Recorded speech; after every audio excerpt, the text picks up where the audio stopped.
Hello, everyone. Welcome to Random Encounter 309 or 309. My name is John O'Logan, and I picked a terrible month to wean myself off my stomach medication. Needless to say, a lot has happened since the last episode of Random Encounter.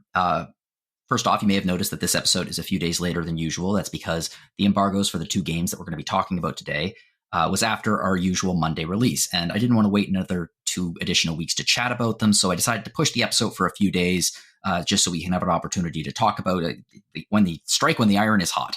So I hope you didn't mind. It'll give you something to listen to on the weekend. So joining me in today's podcast is Zach. Hello. And Caitlin. Hey there. Okay, so before we move on, I want to put in a bit of disclaimer here. Obviously, this is a video game podcast. It's not a political podcast. We try to aim to be entertaining, share our love of RPGs and video games in general. However, as we are living in what appears to be a never-ending era where everything is political, regardless of what industry you work in or your interests, I feel that we need to address what happened last week. In fact, it would not be impossible for us to ignore it. I feel like it would be, let me put it this way, it's not in my nature.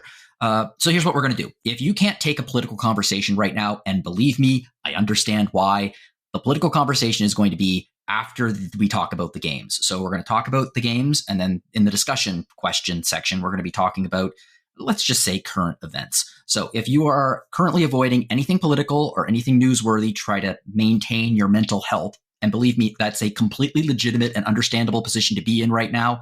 You can safely listen to the whole episode and then skip the discussion question at the end if that's where you're currently at. I don't want to be a source of trauma. I don't want to throw this in your face because, frankly speaking, it's going to be thrown in people's faces for the next 4 years, whether they want it or not. So we're going to talk about it. We're not going to talk about it right now. We're going to talk about it at the end.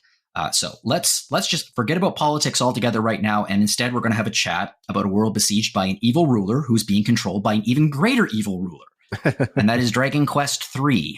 So, Dragon Quest III HD-2D Remake. This has been a long time coming.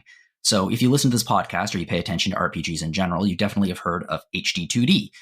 Square Enix introduced the term with Octopath Traveler in 2018. I cannot believe that it was that simultaneously that long ago, and also 2018 does not feel like that long ago. Everything old is new again.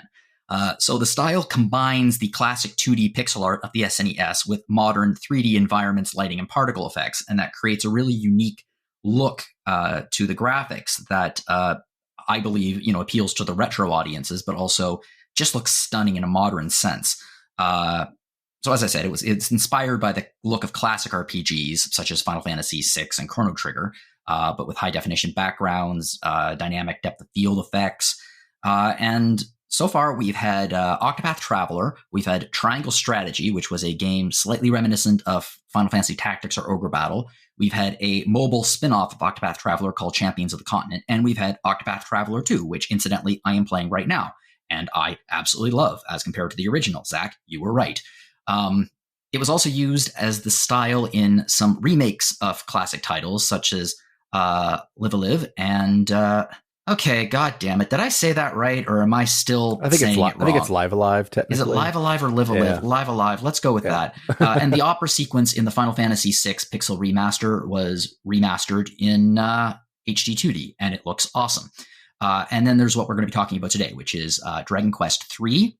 And I should also mention that they will be releasing HD-2D remakes of both the original Dragon Quest and Dragon Quest II in 2025.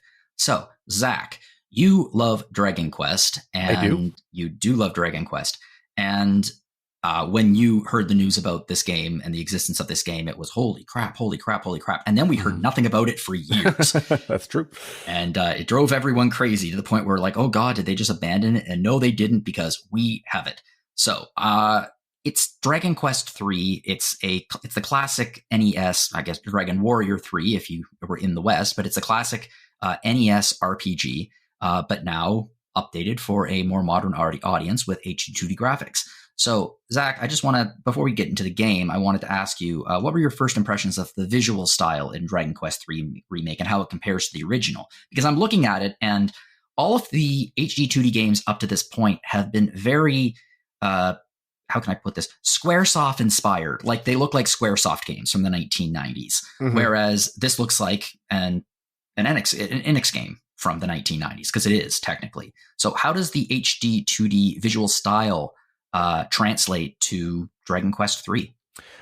What's interesting, and I'm still like sort of in the process of writing my review on this, and I'm going to talk about this, is that the HD-2D here is a little bit different. I feel like in HD-2D with Octopath and sort of all the sort of offspring of the Octopath look, depth of field was a really big part of it. You sort of got like these, like, it's almost like motion blur on the sides a little bit. And so depth of field became very significant and important along with sort of those sprites. Whereas Dragon Quest III HD-2D, interestingly, isn't even being marketed in Japan as an HD-2D remake anymore. It's being more marketed as sort of the beginning of the Loto series. And I think it's because the look is a little bit different. Like the backgrounds are more just straight up like 3D backgrounds without that same depth of field. In a lot of ways, it looks very similar. Like when you're walking through a dungeon, you're still holding a lamp that has like this light coming off of it, which is very reminiscent of what you would get in Octopath. Whereas here, in general, though, while it's certainly in the same ballpark, it's less depth of field driven, and it's more just like crisp HD 3D backgrounds that you might have like. It almost feels like it's like really taking a PlayStation sort of background and making it very crisp and strong. Okay. And so it's a little bit different. And I think that some people who maybe got, because I know that while you and I are big fans of the HD-2D look, I think that some people get a little annoyed with the motion blur and the depth of field and how they all kind of look similar. It is a little different from that, but you can see that in any of the videos that you watch. You can get any of the videos you watch give you a pretty good sense of what it looks like. And for me, like comparing it to the original, it's crazy. You can see like some side by sides of some dungeons out there, and it was just like this very rudimentary, like sort of like up, down, left, right look, and now it's just like got this verticality. And like the dungeons are even, crisper and more interesting in terms of their intricacies than even something you would have gotten in an Octopath. I think that it's, while it is clearly the same game and inspired by that game and very much Dragon Quest III, like the look of it is just so dramatically different, and it just changes the way the whole game feels pretty significantly. So it does look better than the original NES then. You go figure, yeah. Yeah, just a bit. How does the HD-2D effect, I guess, okay, I'm going to say provide depth, but I don't mean perspective. Like, how does it provide depth to the various towns, landscapes, dungeons, that kind of thing, as compared to the original? Like, they're still recognizable as those locations, but with an additional level of detail. Yeah, I mean, I wouldn't even say they're necessarily if you're going all the way back to the NES in particular, I wouldn't even say that they're clearly like these zones are like inspired by what those things were or what they were supposed to look like. But I think about something like the Fairy Village, which in the original, all the villages essentially kind of looked the same for the most part. Whereas here, all the villages look really different. And the Fairy Village in particular has like all these like beautiful like neon lighting effects. And like, they're all very vertical, and like there's a lot more sort of exploration to do within a town because you can kind of get behind these little nooks and crannies. So it just makes getting around feel a lot different, even from like the most recent one we had, which was the mobile version of Dragon Quest III. So yeah, it definitely like sort of just moving around feels dramatically different. One of the things about Dragon Quest III specifically was in my opinion, it was a massive leap forward, not just for the Dragon Quest series. I mean, this was released when was it released? 1988 in America. Yeah. It was released in 88 in America. 88 in Japan, 92 in America. 92 in America, yeah. But it was a massive step up in terms of story and mechanics. But let's just talk about the story. The Dragon Quest III opens up with a big fight that you weren't part of. It's a cutscene, which is not something that you often saw in, especially this era, NES RPGs. But in this thing, it's it sets up the story, and you get this cinematic fight and the lip of a volcano. I'm assuming that's still here, and I'm assuming it looks considerably more epic. That's actually moved. You do still see that. Really? You see it when you actually go to that volcano much later in the narrative. Interesting. So it opens a little bit differently, and this is one of the additions to the storytelling. Is you get these like sepia, like sort of like flash sideways, I guess I could call them, at the beginning here, where it's like your mom struggling with the fact that she is about to wake you up for your 16th birthday, which is, that very iconic, wake up, honey, moment. And her sort of struggling with that, and the fact that she had lost her husband to the same thing, and her concerns about that.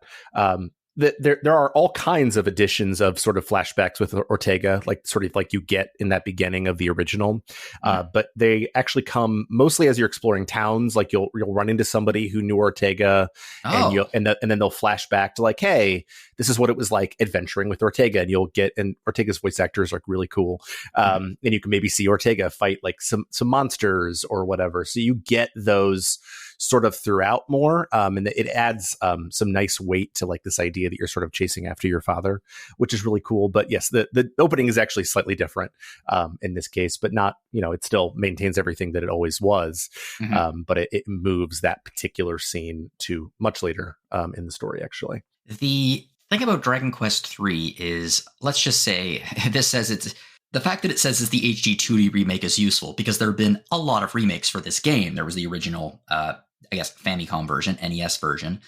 There was a Super Famicom version, which we obviously never got. There was the Game Boy Color version, which is when I first played the game. I first played it on my Game Boy Color years and years ago. So those versions kept the story pretty much identical to the way it was in the original. It was a very interesting story, but very simplistically told because of the limitations of the NES. Based on the fact that they've taken the opening and they've moved it, and now they've rearranged the concept of the mom struggling with waking you up, it sounds like they have provided an additional level of depth into the storyline. We're using the word depth a lot here. So how has the story changed, and how is it deeper than the original? I mean, for the most part, the story is the story. Like it's, you go on your adventure. The story is the story, but I mean, how is it told? Yeah, so it's essentially told, for the most part, it's told very similarly. Okay. You go to a town, you figure out what their issues are, you go fix those things. Outside of like those little sort of flashbacks that you get, the story is like the sequencing outside of that one moved scene in general, like the sequencing is exactly the same. The only major differences are those flashbacks. You certainly get like more colorful dialogue from some of the NPCs than you would have gotten, say, in the original, but it's the NPC dialogue and like the dialects that they try to pull is very much in line with what they started with the DS versions of it. So like in terms of what it adds, like it's still like the most impactful parts of the story, or parts that I don't want to talk about, I guess, are still in the latter portions of the game, and some of the stuff that happens there and some of the connections that they make are still there. But I will say that like kind of knowing who Ortega is, like it's not like sort of this person who like you sort of hear about a little bit at the beginning, and then like he's sort of like this figure who's kind of in the back of your mind. Like you're kind of consistently reminded of who he was in like sort of that chase to get to him. And so it adds some weight to the what Ortega did and what he went through. But for the most part, like it doesn't have a dramatically different impact, or it's certainly not presented dramatically differently outside of those flashbacks, which are not. There's maybe I encountered like 10 of them throughout the game. Okay. That those have. Let's talk about some other ways the game may have changed or is true to the original. And I suspect the one that really comes to mind is the combat system. So the original had turn-based combat, pretty basic turn-based combat, but with a very sophisticated for the time level put on top of it, which is the class system. So how does that play out in the remake? So for the most part, again, it plays out very similarly. So those of you who haven't played it, it's one of the first games where you can sort of change job classes throughout. Like Final Fantasy 1 comes out a year before, and it gives you the ability to choose job classes at the beginning and then upgrade them. But here you get the ability to then, like, it's almost like a full-fledged job system where you can change classes. But basically what happens at the beginning is, like, once the hero goes off on his journey, he goes off to the local tavern and he recruits 3 people who probably have 3 different classes, maybe a martial artist or a warrior or a healer or a mage or a thief, which I think was added in some of the remakes. And then you go off in your adventure and you have those jobs for a while. You could change them out for different people, but they wouldn't be as high a level, so that'd probably be a bad idea. And then about 8 to 10 hours in, you get to a place called All Trades Abbey, which is a name that is repeated throughout the series in almost every one that has a job system. Mm-hmm. And you can change the job classes. So let's say, for example, you can take your thief and you can turn them into a healer so that they are a really fast healer. What happens when you change it is they go back to level 1. Their stats are halved, but they also maintain their abilities. There are some other weird things, like the Sage class is weird. You have to get a book to change into the Sage class unless you started with like sort of the joke gadabout class. Mm-hmm. It's all pretty rudimentary, and for the most part, it is still maintained. There are some changes, like martial artist, for example, in all the other versions, which is like sort of pure Alina from Dragon Quest IV, mm-hmm. where she didn't have any abilities, but she just hit like a truck. Here, they get some abilities. All the jobs have abilities now. Some jobs get additional abilities on top of it. So they've made some adjustments, but I will say that for the most part, like even though it's still there are some adjustments and changes, it's still sort of that at its base, at its core, that rudimentary vocation system, as they're calling it in this game, that they had in the original. Well, when you're wandering about the world, this is a very, personally, I think if memory serves me right, this is a very interesting world as compared to some other JRPGs at the time. And in many ways, it corresponds to our own in terms of certain locations. Yeah. We talked a little bit about the way that HD-2D graphics work. Do each locations have their own, I guess, style at this point? Like, did they put some effort in there? I mean, in terms of the towns themselves, yes. But in terms of the overworld, like it all pretty much looks the same throughout the world. They haven't done a lot to like make the locations look super different, but like there are forests and there are like icy areas and things like that. But for the most part, they look the way that they've looked in some of the remakes, but obviously like spruced up dramatically for the HD-2D look. It's really in the dungeons and the towns where you see the changes in the way that things look like. So like Japan, for example, is one of the towns that you can explore and go to, and they all talk in haikus, which is something they've been doing since many of the remasters. Mm-hmm. But it also looks like Japan, for example. They definitely put the most work into Japan of any of the towns. But yeah, that's where most of like sort of the character of the different spaces comes through. Okay, the world map is roughly similar to our own. It looks like the continents aren't quite, they're still drifting. They aren't quite where they are yet. That's kind of what it looks like. Yeah, I would agree with that. That's definitely true. It's sort of like a roughly, like there's an area that's supposed to like sort of be like Spain, and it's sort of roughly, I guess, on the world map where Spain would be, or Japan is also roughly where Japan would be. So yeah, that's definitely a thing. That's still a thing. I'm just going to assume that actually, I know you enjoyed this because I read your in progress review. Thank you for giving me that preview, by the way. I know you enjoyed this very, very, very much. One of the things I really enjoyed about your review, and this is just personal, but I think it's quite touching. Do you want to talk about your personal connection with this game and why this game speaks so much to you? Yeah. So I've talked about this on other podcasts, I guess, before, but the people who got me into JRPGs were my grandparents. And they would, they would sometimes have me like level grind for them because they were obsessed with level grinding. I remember my grandma's last playthrough of Final Fantasy V was like 250 hours or something because she was just grinding so hard. Or like they would help me get through certain areas. They would guide me. This is like sort of before guides were a thing, right? Mm-hmm. And they would sort of talk me through things. And they certainly guided me or attempted to guide me through the opening hours of Dragon Quest III. But Dragon Quest III's job system and all the sort of stuff with that really kind of foiled me when I was a kid. Mm. And so both my grandparents died in the last couple of years. And I didn't take much from them when they died, but I did take copies of Dragon Quest 1, 2, and 3. Because even though like I played plenty of RPGs with them and they weren't even necessarily their favorites or my absolute favorites, they were sort of the games that defined, sort of my early experiences with the genre and my, love for them. And so this is my first time playing a Dragon Quest game since they both died. The number one thing that I wanted to do was like kind of call my grandma and talk to her about some of the changes and how it looks and things like that. And obviously I couldn't do that, but it's fun to sort of think about a game that I tried to play with them or one of the games that I played with them as a kid. and getting to experience that now in this sort of updated fashion. But there's that pang of sadness that I don't get to share that experience with them. Yeah, I totally understand that. My grandparents on my mom's side had a pretty big impact on me too in terms of video games. Like they were the ones who first gave me a Nintendo when I was 5 years old, and my grandfather, we used to spend countless hours in his basement on his Commodore 64 computer. And he would drag me all around New Glasgow to like his friends' houses, and they would be trading. I'm sure completely legitimately obtained copies of games and software. I remember one time he took me to a place, and we left this guy's house, and there was almost no room for me in the back seat because there were so many boxes of just discs.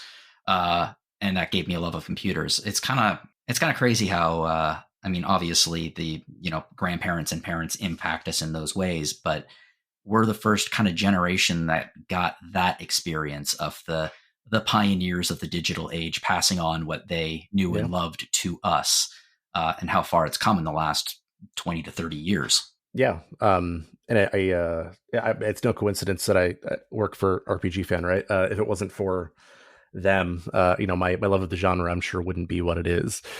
So much of it for me, especially like sort of this classic pure Dragon Quest experience that is really just about like, simple turn-based combat, simple storytelling, kind of exploring the world.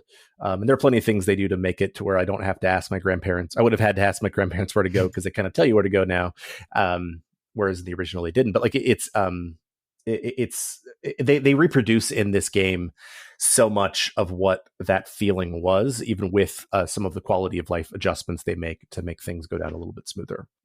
You talk about it, and it's clearly still Dragon Quest III, but one of the iconic things in the Dragon Quest series that they've managed to maintain up until now are certain sound effects, monster designs, UI elements. Mm-hmm. I'm curious, are those carried over here? I'm assuming they are, but were they given any updates, or are they in their classic forms? I mean, for the most part, they're in their classic forms. The menus, I feel like we always get sort of like, since like Dragon Quest VIII in the West, we've got like sort of updated versions of some of these menus, where if you look at the original Japanese versions, they were very much like the classic, like almost like black background menus. They look more like sort of the westernized versions of it, but like a slime still looks like a slime.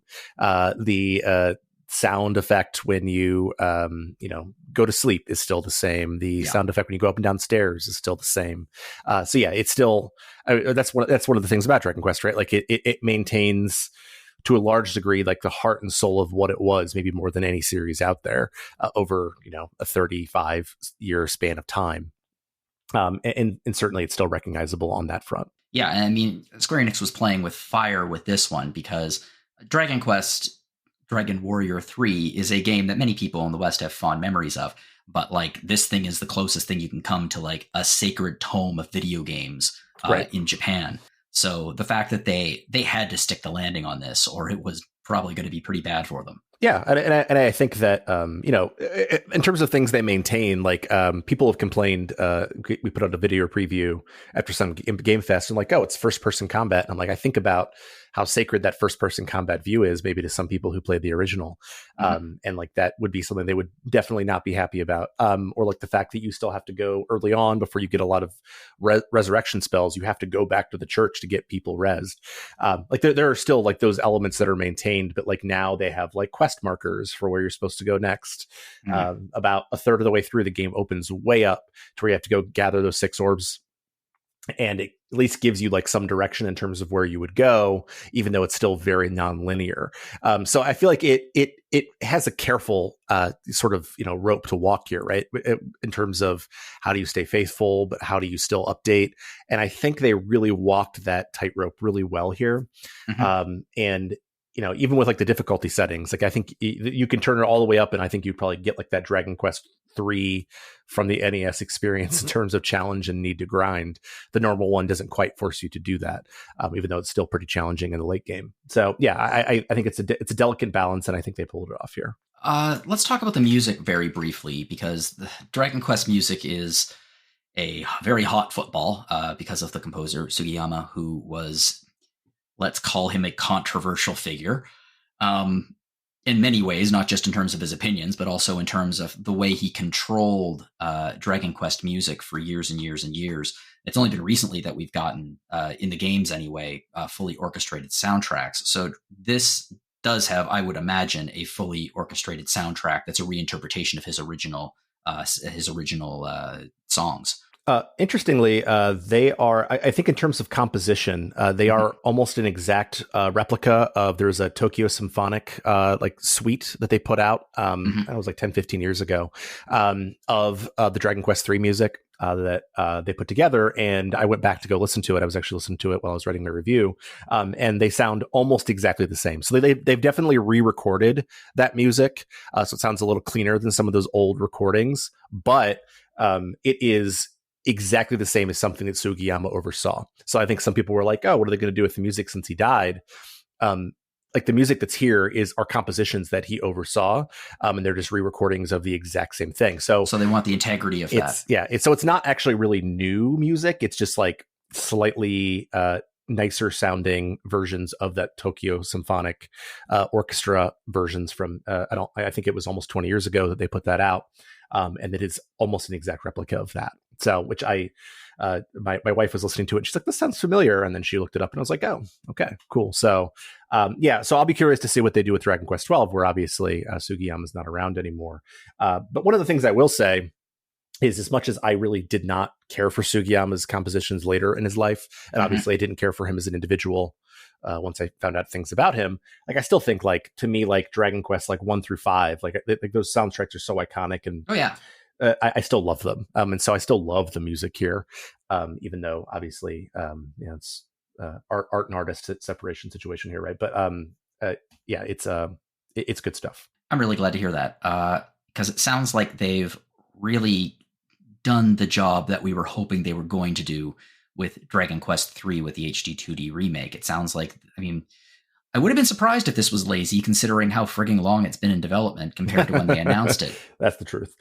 But it sounds like it's good. It sounds like it's a wonderful experience, and it sounds like it's still Dragon Quest III, which I would argue, I mean, you could disagree with me, I haven't played it yet, but it seems like this might be an ideal jumping on point for the series. Yeah, that's exactly the argument that I will make my review that's already been published as of this going up, but not as of our recording. I think it is ideal because it's sort of the quintessential Dragon Quest experience. Like, it's sort of like, here's the baseline that sort of, it works from, like, certainly Dragon Quest 1 and 2 have their, baseline elements, but in terms of that town dungeon rhythm, some storytelling, some messing around with the classes, where like it felt like a complete experience. Whereas Dragon Quest 2 bit off more than it could chew. Dragon Quest 1 didn't really bite off much. So yeah, it's a complete experience, and I think that it sets up so much of what the games are. Like, you think about like the job classes in Dragon Quest 11, they are all the job classes from Dragon Quest 3 from the original. Not the new one, Monster Wrangler, which is super fun and awesome. But I think it is the quintessential jumping in point. It's so fascinating that you said that about Dragon Quest 2, because I agree with you. But also, how can I put this?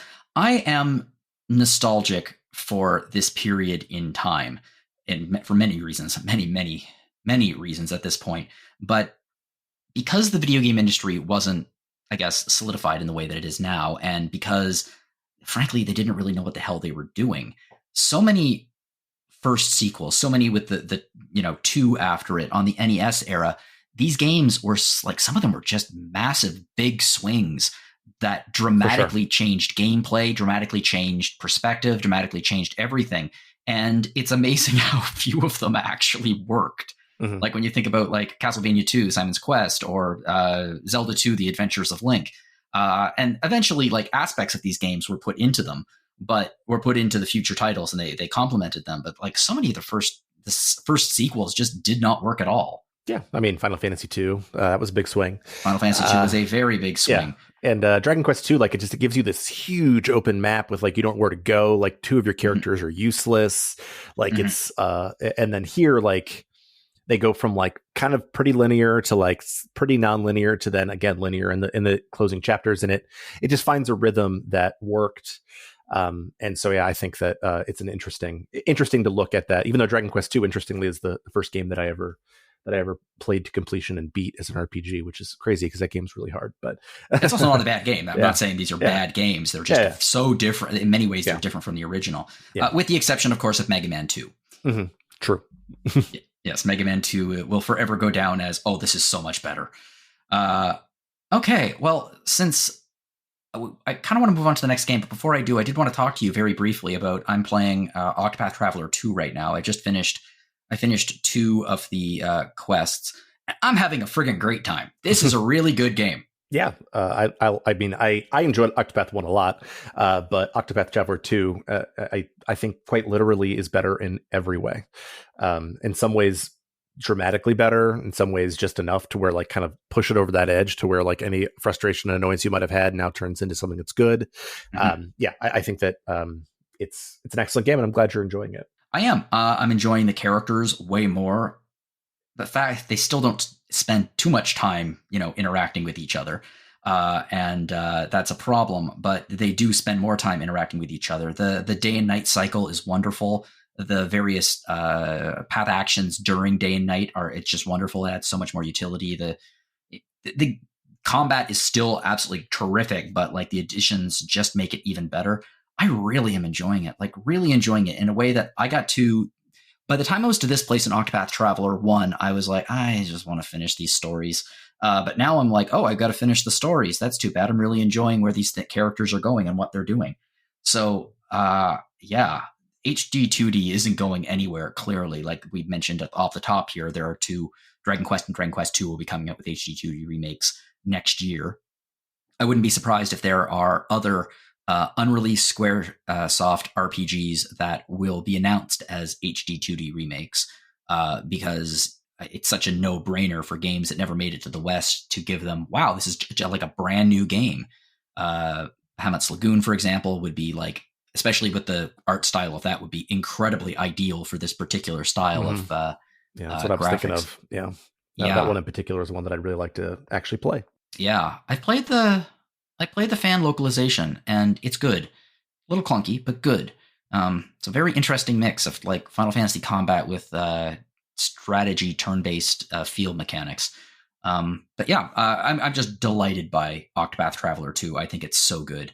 I'm glad that I listened to you and didn't just like, I thought the first was fine. I didn't love it. It looked gorgeous, but also it looks so good. Oh my God, it looks so good. Yeah. It's and actually, speaking of that, and I can actually say this because this is after embargo, the Switch version of Dragon Quest III looks really bad compared to a PS5 one, like really bad. My wife might be playing the Switch version, and it runs pretty poorly and very fuzzily compared. So just something to be aware of if you're considering which version to purchase. Oh, what would an episode of Random Encounter be without mentioning that? I know. What is Nintendo doing? I figured I should mention it since I'm aware of that. It's important. It's super important. They're just trying to coast at this point until Switch 2 comes out next year. Yep.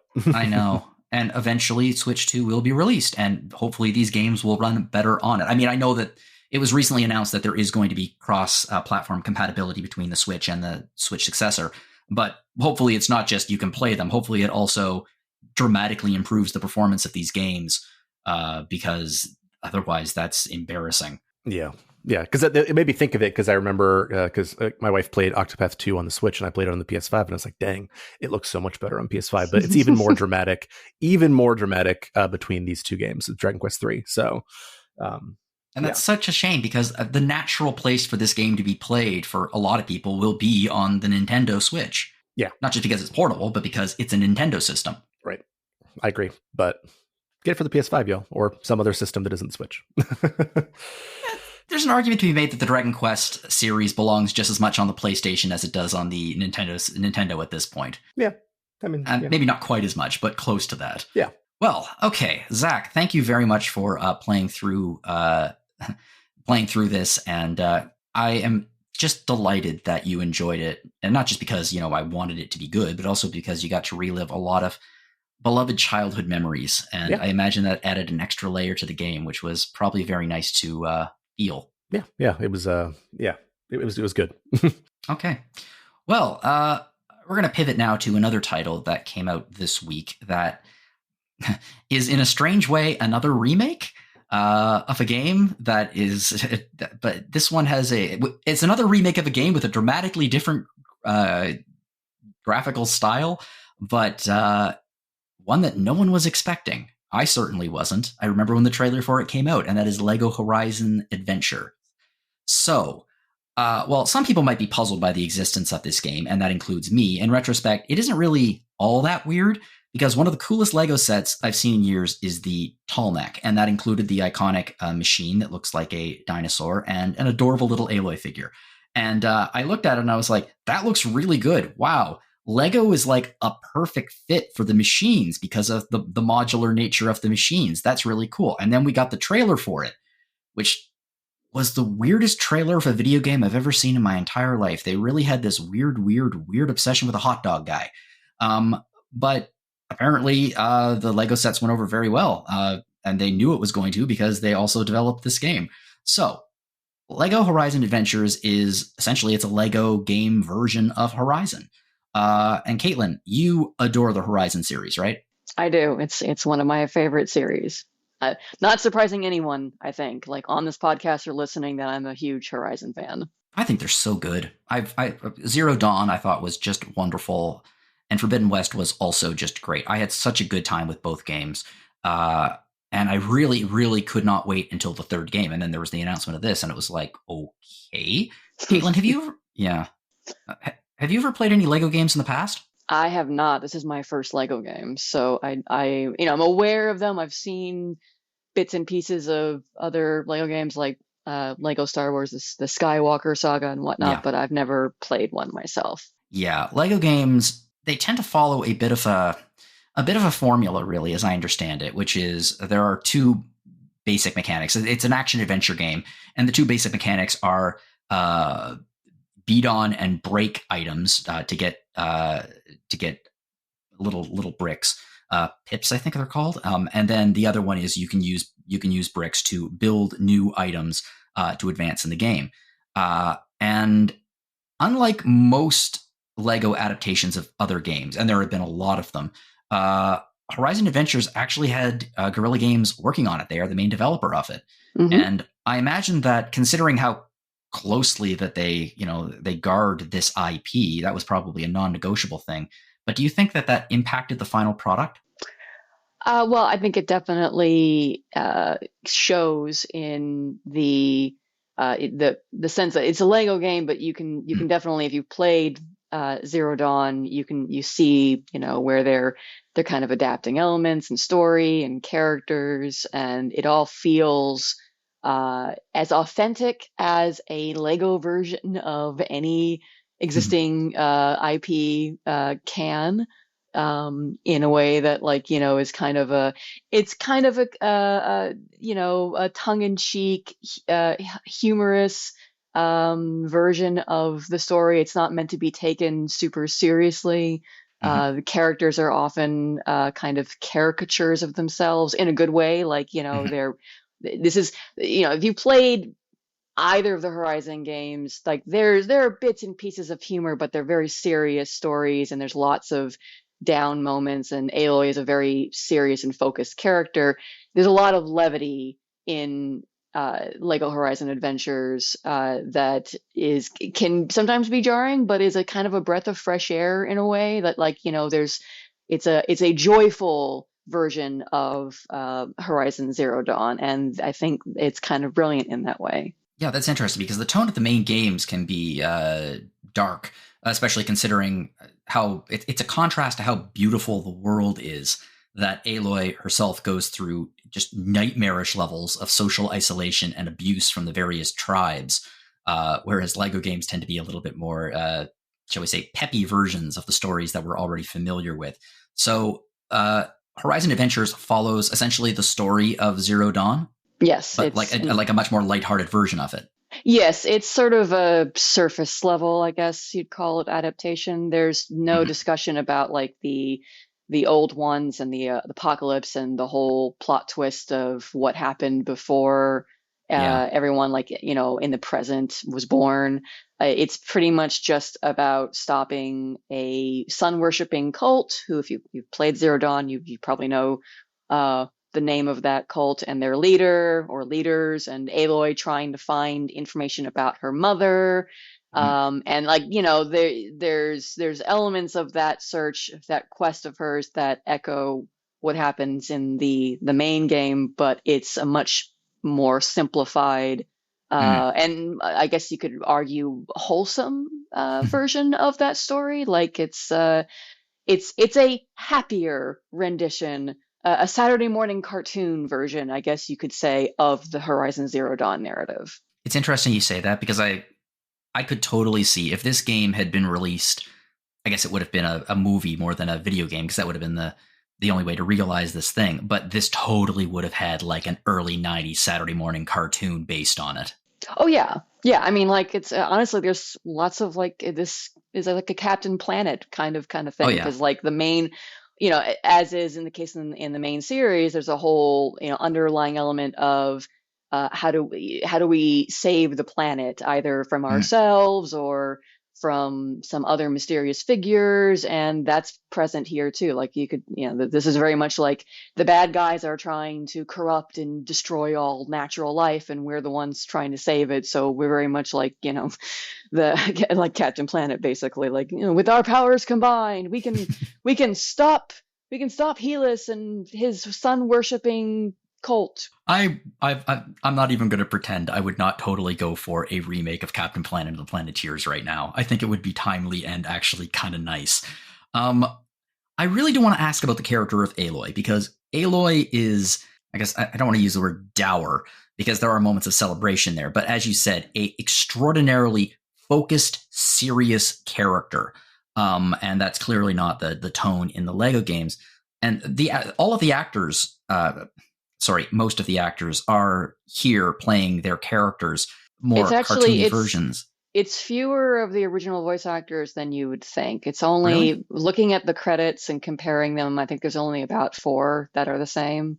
Okay. Um, and they're in fact, some of them were surprising. I really thought that there's a character that I was convinced was the same voice actress, but is not, unless there is some sort of like non de plume thing going on. Hmm. Um, but it's some of the main characters are the same, and then for obvious reasons, like for instance, Silence is in this game, but he's not voiced by Lance Reddick. He is voiced by Tim Russ of Star Trek Oh, Voyager fame, which was pretty cool. that's actually good casting. Yeah. And then part of it is also that like a lot of the secondary characters are not present in the game. Pretty much, with the exception of Erend, all of the Meridian characters are absent. You can dress up as them, but they are not characters with their own voiceovers in the game. So like if you were hoping to see, or you can play as, but if you were hoping to see like Petra or Talana have an actual role in this game, they don't. It's very much just focused on sort of the Nora side of things, and then Helis and his. They don't call them Shadow Karja in the game, but that's what they are. That's what the cult is his Shadow Karja. Okay. I really wanted to ask, how does Aloy change in this game, and is Aloy still recognizably the same character? Because, again, like not really jiving with the whole Lego game feel, but it's still Aloy.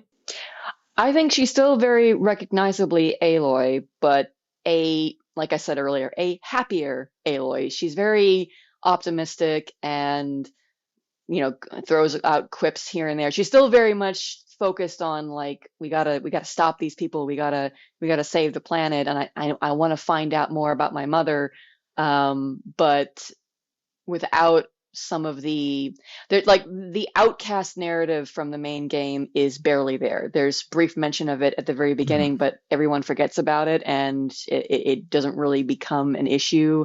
So that sort of underlying bitterness that she has throughout lots of Zero Dawn, dealing with being outcast, and then the weight of, as she learns what her role is, why she was created, Mhm. what she has to do, that carries over into the second game.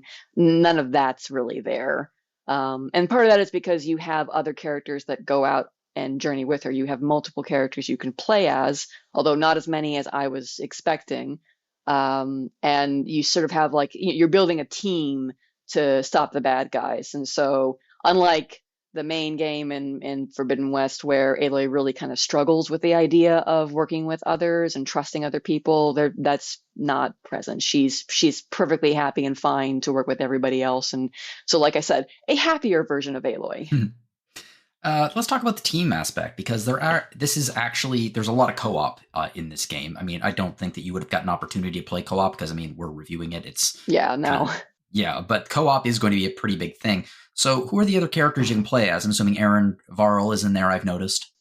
The other playable characters are, yes, Varl, Aaron, and Tirsa, who, if you don't remember that well, Tirsa is one of the matriarchs of the Nora tribe. She's the only matriarch that's like really nice to Aloy and supportive of Aloy. And she's the granny character of the game. You get to play as the granny character.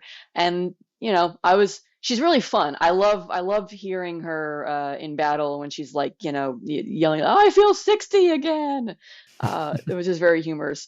It wouldn't have been what I would have expected in terms of like a playable character. Like I said, I would have expected, one of the other sort of huntress or whatever type characters, someone, not somebody like Tirsa who you don't expect to be going out into the fray, but she's kind of, in a certain way, it's a nice, unexpected pleasure to get to play as her. In terms of the gameplay, the main mechanic of the Lego games tends to be hit stuff, get Lego pieces, build stuff with Lego pieces. And the main mechanic of Horizon is that you shoot specific parts of the machines to damage them and then get useful pieces that you can use for crafting and upgrades.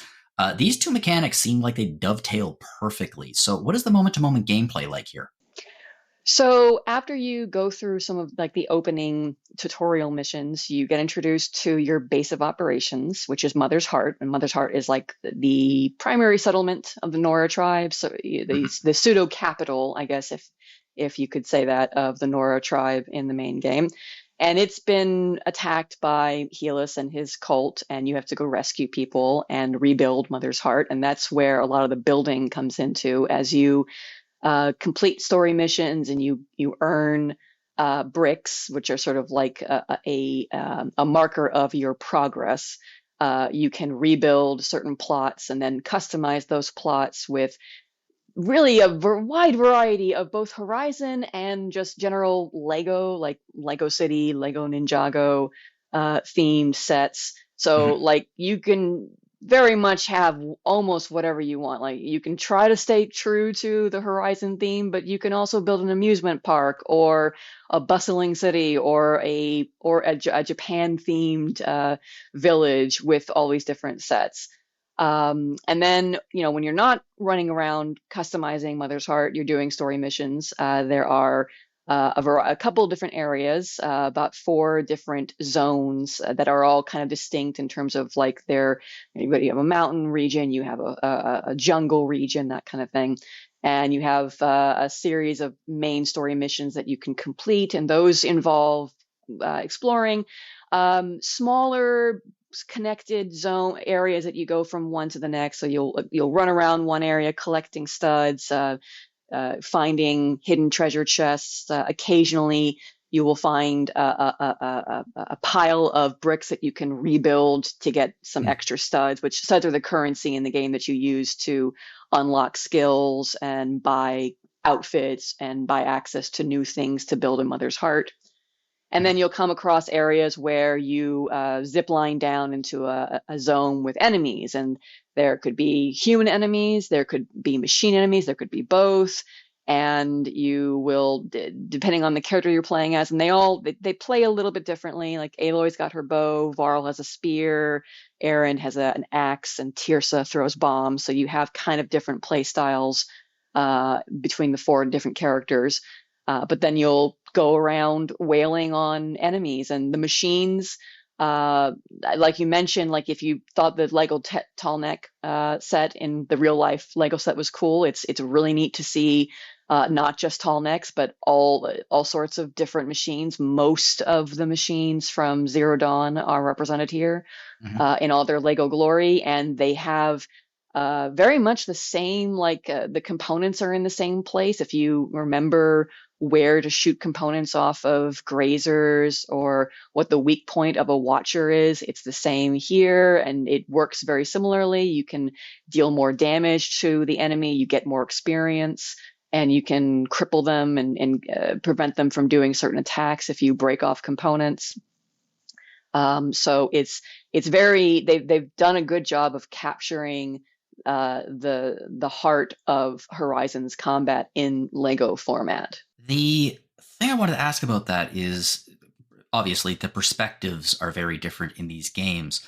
One of the major mechanics in Horizon is the focus, which is essentially, for those who haven't played it, essentially it's a holographic AR device that attaches to the side of your face and provides you with information about the world around you. And this is used specifically to identify weak points and things like that.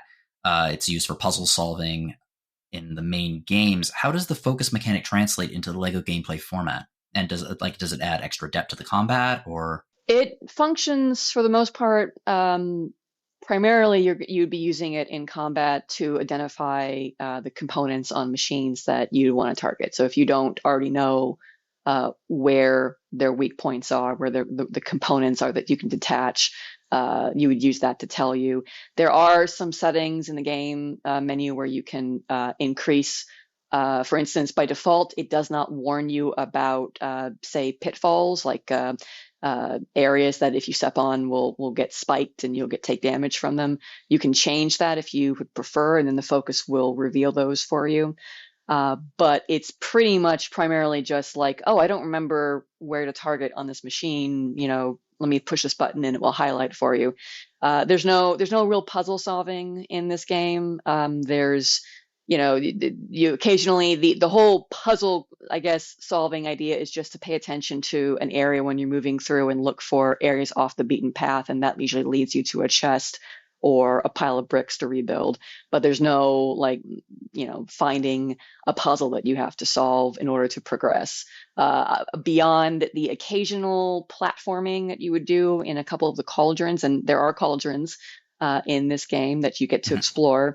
And those largely just involve, either activating platforms and jumping across platforms at the right times. It's very, very, very basic. It's not even like a Super Mario game is more difficult platforming than this. So it's not anything remotely challenging. But it does, it's nice to have a little bit of that experience. And certainly it's really nice to see that the cauldrons get represented. Yeah, I imagine that though there's a lot of crossover between age groups, there is a perception that Lego games do tend to be directed at kids. So with that in mind, aside from the rather elementary platformer, how difficult is the game? I played on the standard difficulty. There's multiple difficulty settings, so you can customize your experience. And for the most part, it was pretty simple. There were a couple times where I had to restart, and there's no penalty if you die, at least not in single player mode. You just restart the area that you died in. You don't lose anything. You don't, suffer any sort of penalty. So that's nice. I did, try the higher difficulties, and it definitely ramped up the difficulty for me in terms of you take a lot more damage from enemy attacks. So you had to be a lot better about dodging and keeping active on your feet. So, I think the challenge can be there for people who want it, but the overall gameplay style and loop is simple enough and forgiving enough that I don't think that this is going to be like one of those games where you are going to be stuck on progression because of a super powerful enemy. And that depending on what people are looking for, maybe it is possible it might be too easy for some people, but I feel like, if you're playing a Lego game, difficulty is not necessarily what you're looking for. You're kind of looking for more of the enjoyable experience of exploring a Lego world version of a favorite IP or something like that. That's, to me, is the draw, and that's what I wanted out of this game. Yeah. Frankly speaking, what I would like to see out of this game is a few more Horizon Lego sets. Yes. Because that would be pretty cool. I would be super shocked if they don't, because why else make a Lego game if you're not going to try and tie it into some actual real world products? Which, again, going back to the Saturday morning cartoonness of it all, that was the point of the damn cartoons. You release a movie, it does very, very well. You release a cartoon to sell toys and to keep interest alive in that IP until the sequel can be made. Mm-hmm. And that seems to be kind of what this is.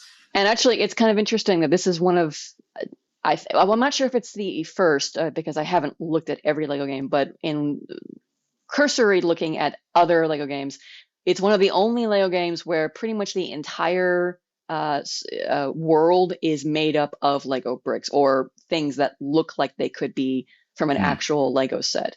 Unlike like the other Lego games where the characters and some of the props were made of Lego, but the rest of the backgrounds were kind of more like computer graphics. This has a very, like, the entire explorable area just feels like it's one gigantic Lego set, which is really cool. Even things like flowing water and fire and other elements just scream like, oh, I'm literally playing in a diorama of a Lego set. How neat. Yeah, you're actually 100% right about that. There is I guess the big one that came out a few years ago was Lego Dimensions, and how that had all of the various IPs attached to it. But the one that I obviously was the most attached to was Doctor Who.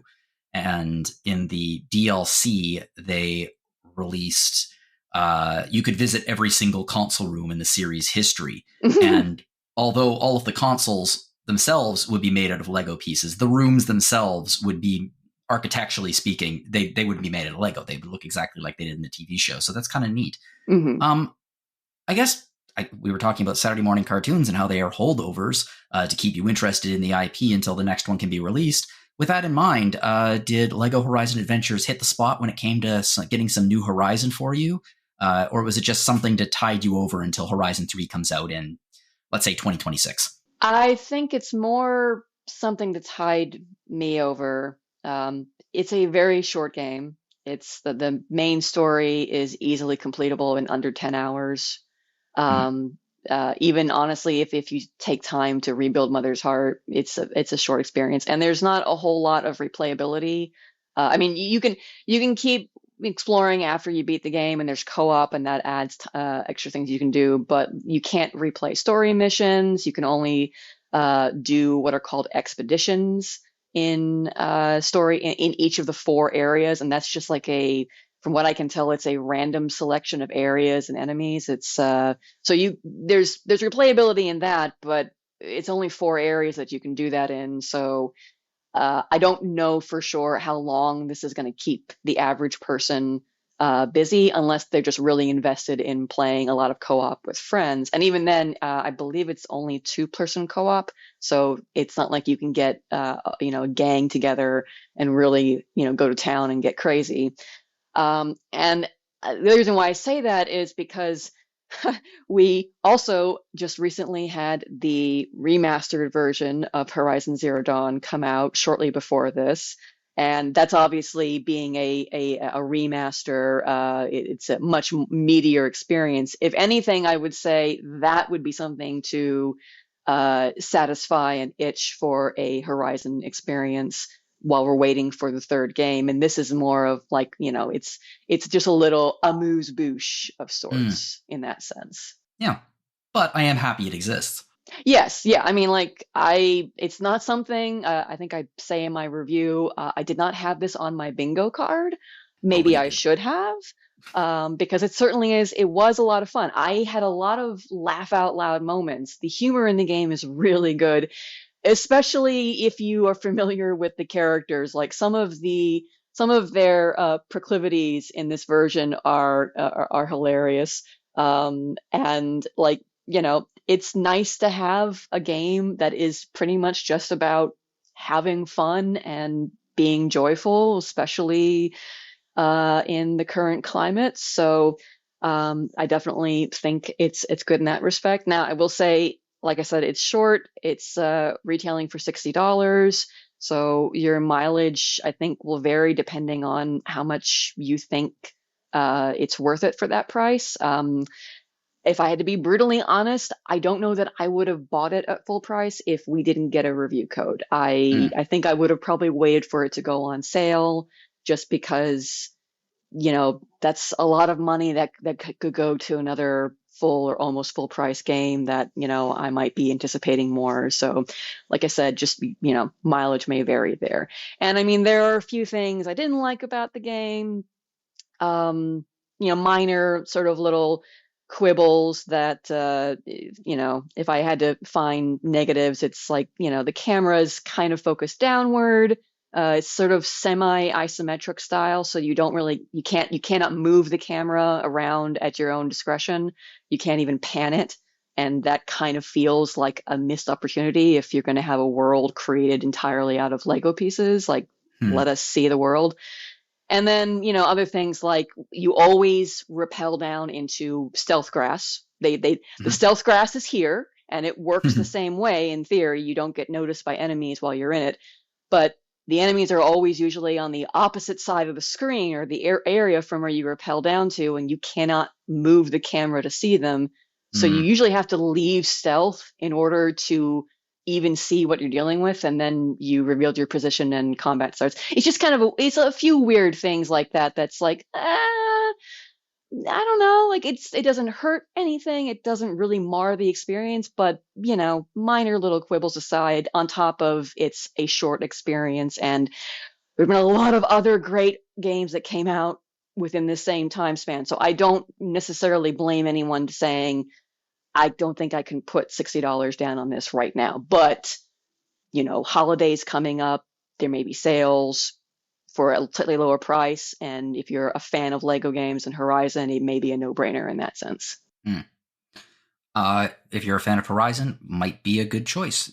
Certainly if you have a kid that you're trying to get into the series and you think, well, if they play this, maybe they'll be ready to play the actual series in a year or two. Mm-hmm. Or right now. I'm not gatekeeping Horizon from children. Go ahead, play it. I don't care. I played more violent games when I was a child. Okay. So let's move on to the discussion question now, which I prefaced at the beginning of the episode is going to be about some politics.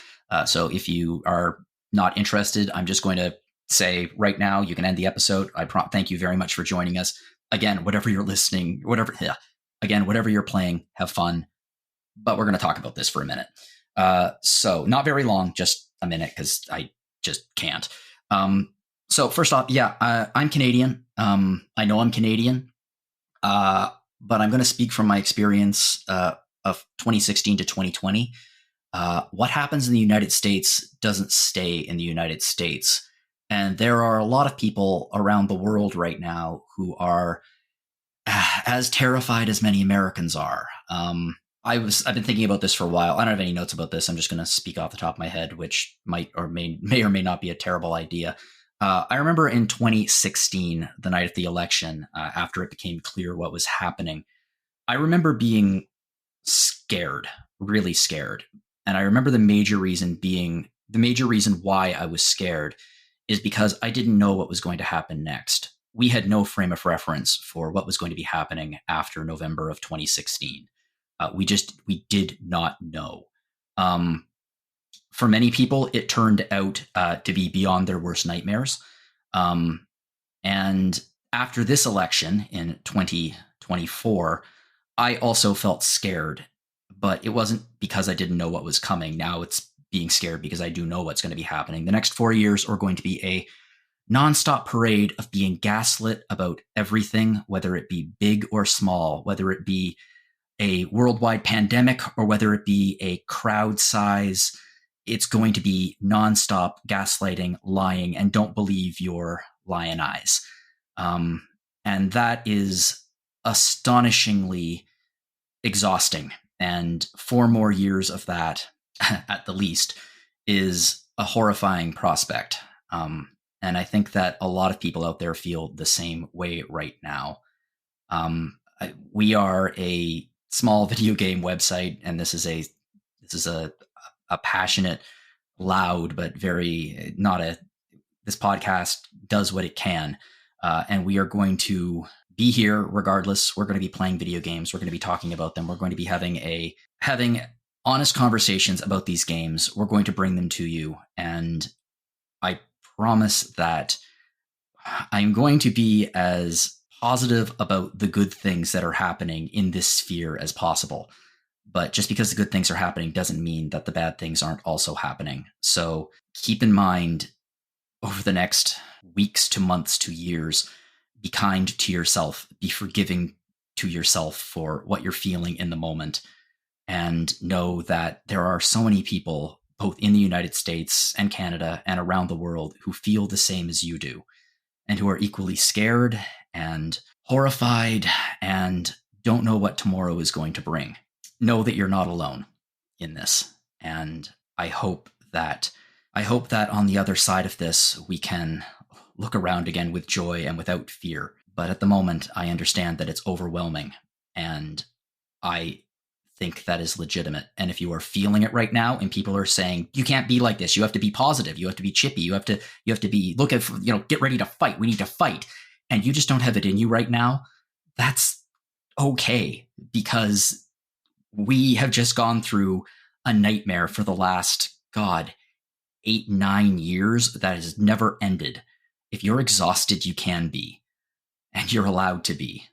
But in this moment, post what happened, if you are in shock and you can't handle it right now, and you need to use your ad blocker to make sure that any mention of the words Trump, politics, Vance, Harris, Biden, president are eliminated from all of your Reddit feeds, from everything, if you need to do that, you should do that. It will help, and it will help give you a small rest, and you can come back to it when you're feeling better. But for the love of God, don't punish yourself nonstop for the next few weeks over what happened.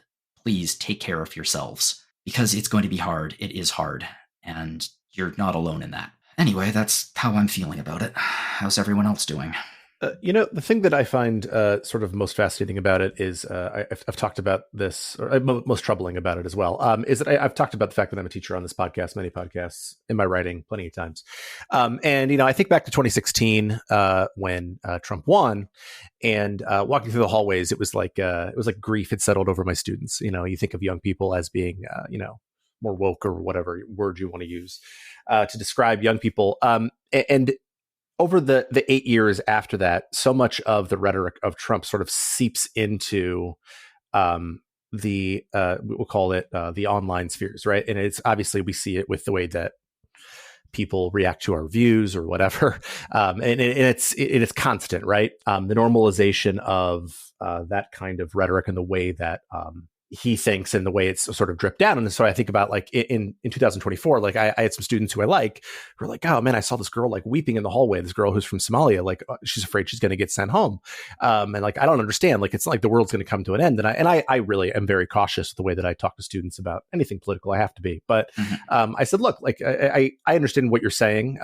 But the reality is, like, look at the 7 countries that he said, you can't come here, with a different Supreme Court that struck it down. And so I think that you have to understand that other people who are not you, straight white boy, have concerns about what is coming down. And so I think it's so much about, to me, about the normalization of it. Whereas I think in 2016, it was so much a reaction to, like, people didn't like Hillary. And I won't get into whether that's good or bad or indifferent. But whereas now I actually think it is like a positive towards him. And that is what that means going forward is what concerns me, it sort of in the long run, even outside of these 4 years. So yeah, I agree with everything else John said, though.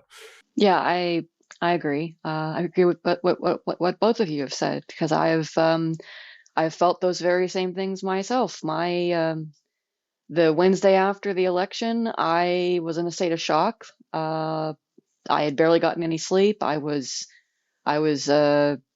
kind of half panicking. For those that, well, most of you don't know this, I've been looking into buying a home, my first house. And I felt like, oh shit, I'm trapped here. I don't want to be here. I want to be somewhere else, but I don't know how to do that. I don't know that I can do that. And that feeling of being stuck here for this for another 4 and really more years, because I mean, let's be honest, the effects of any presidency outlast the 4 years that the president's in office. And we've seen that obviously with court appointments. And I mean, it got better after a couple of days, but it's still every day is a walking, waking nightmare. Whenever I just sit back and think about, oh my God, we're doing this again, and half of the voting, over half of the voting public is fine with us doing this again and gleeful. And then we're already seeing, how people are on the right are feeling emboldened by this, like Zach said, in some of the worst ways. And I've always felt like that's one of the most dangerous things about this president, is how much he emboldens people to engage in all of this hateful rhetoric. And that's honestly, with this whole comeback victory, is going to get worse. So I don't blame anybody for feeling freaked out, hopeless. I don't blame anybody for like throwing their hands up and saying, what the America? And I don't blame anyone for feeling like there's nothing we can do, even though I know that we all have to, find that gumption in the pit of our stomachs and realize that we have to do something. We have to fight. We have to, whatever we can. I've been telling myself we're part of the resistance now. And I don't mean that in the sense that we're going to go out and break laws and, engage in conspiracy theory bullshit. I just mean that what we can do now is find whatever ways we can to limit the harm to ourselves, to the people we know, the people that are going to be the most impacted and the most hurt by what's going to happen over the next 4 years. And then we just have to keep doing that. We have to keep fighting. And that's it's one of the only things that's really keeping me going right now, is what I'll say. I think that something that you said, Zach, which clicked with me, and this is okay. I am not minimizing any of the damage that he is going to do that he is going to do to the United States and the world in terms of policy. But in a weird way, that was going to happen regardless of if a Republican had won, especially the Republican Party at this point. Many of those policies would be put into place regardless. I feel like that is baked into the cake. The really scary part about all this, for me, it's not the policies are scary again, but the real scary thing is Trump himself, and it's been for years, because the president is a role model, and when people say role models, they mean it in a positive way, but the reality is the president is a role model for the country and for young people and for people who are looking at the United States of America. America takes its character from the leader of the country. And the fact that there is this significant difference between the reactions of 2016 and 2024 from those students speaks to me that Donald Trump was a role model in 2016 to 2020, and they listened and they watched him. Yeah. I mean, it's the Andrew Tate-ification of young men in America is what it boils down to. Yeah, it does. Yeah.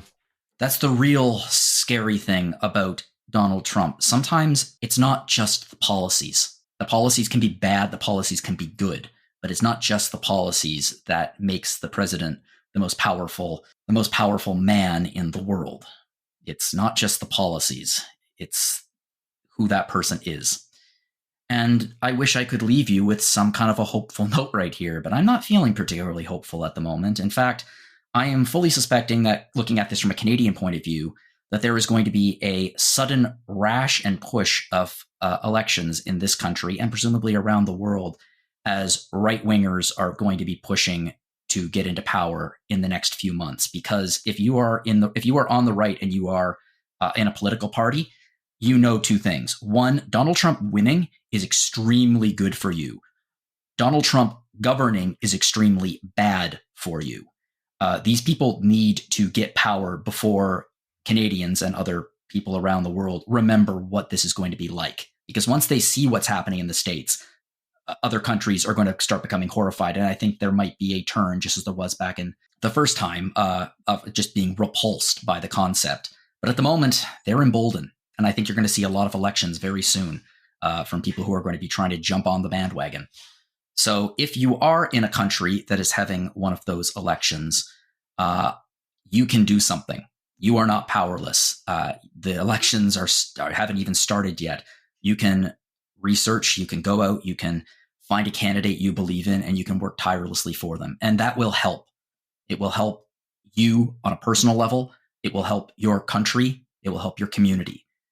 If you go out and you find someone, or if you can't go out and you find someone, then maybe you are that person, because we're going to need a lot of new leaders in the very near future. So that's basically where I'm going to be leaving it. I'm not even going to, I thought about doing some kind of a stupid transition into something about support and supporting a Sierra RPG fan, but I'm not going to. I'm just going to say, yeah, we're not going anywhere. None of us are going anywhere. And we're going to be here regardless of what happens. So we need to do our best to make the world into a better place as we see it. Okay, if you're looking for a way to support us here at RPG Fan, we've opened up a shop. You can find it at www.rpgfan.com/shop. The thing we always spotlight, and for very good reason, is our collaboration with Hyperplay RPG, the RPG Fan review card collection. This is a showcase of nearly 300 of our review cards. You can see them on Instagram or some other social media platforms. These are awesome. I love this book. It's a really, really cool collection that just gives you a really, really quick snapshot of so many amazing games.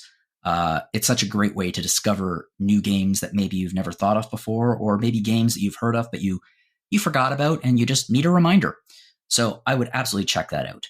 Another way you can support us is check out our past episodes of Random Encounter. Last week, we talked about 2 games that are massive, one of which has become a culture war lightning rod. It's Dragon Age The Veilguard, and the other one, which is a lightning rod for my hatred, Romancing Saga 2, Revenge of the Seven. I'm joking. Romancing Saga is fine. So if you want to check that episode out, please do. Over at Retro Encounter, it's Zelda month. So last week was the big Zelda draft, where 5 panelists shared their favorite characters, abilities, items, lots of things. If you know Solosi, you know that Solosi loves a good draft, so check that out. This week was a spoiler cast for The Legend of Zelda Echoes of Wisdom. This is a game I really, really, really want to play, except that Amanda has called dibs on the Switch as she's playing through Tears of the Kingdom, so I can't get my hands on it, but after she does, I'm going to play it. And there's going to be more Zelda content coming up in the near future. In fact, I'm going to be on one of those episodes. So be sure to stay tuned for more Retro Encounter. We also have Rhythm Encounter, which is RPG Fans' music podcast. I think that woodwinds are some of the most stunning instruments out there.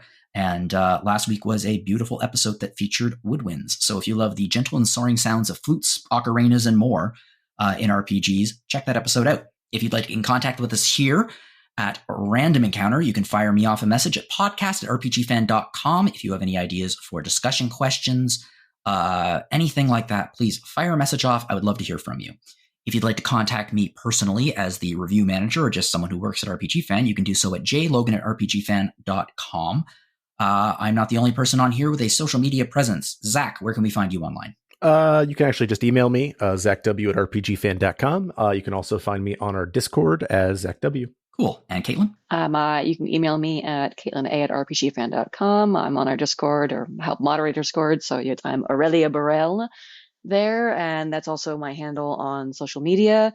If you are like me and clinging to Twitter because I don't know why I'm still there. I'm also on Blue Sky at the same handle, but I still doom scroll Twitter because I am a masochist. Oh, so many of us are. If you enjoyed this podcast, please feel free to share it with your friends, help us get the word out there, and rate us on iTunes or your other podcast player of choice. I would really like to thank both of you, and for more reasons than the usual, thank you for playing these games. It's been a really hard couple of weeks, and sometimes it could be hard to even do things that you love when you are surrounded by such nonsense. So thank you for pushing past that, for coming on, and thank you for sharing your thoughts both about the games and about the reality that we are currently living. I really, really appreciate it. Of course, anytime. Glad to be back. Okay, and thank everyone out there for joining us. And again, to everyone listening, whatever you're playing, have fun.